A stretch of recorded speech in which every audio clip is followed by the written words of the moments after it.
sa pagkain.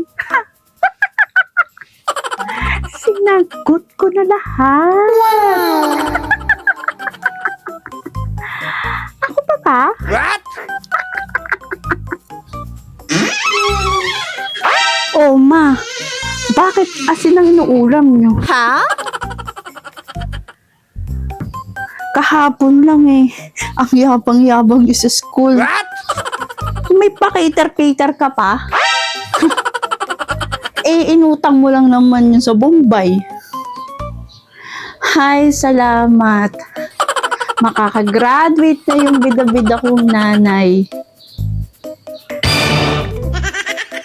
Ay, hindi Mars. Hindi.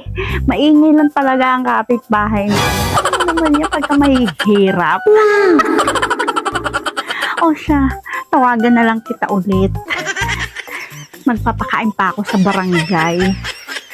Bye, Mars.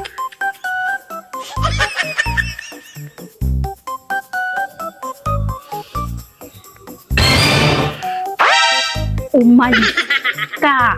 Oo na, alis na. Ito naman eh. Bida-bida eh.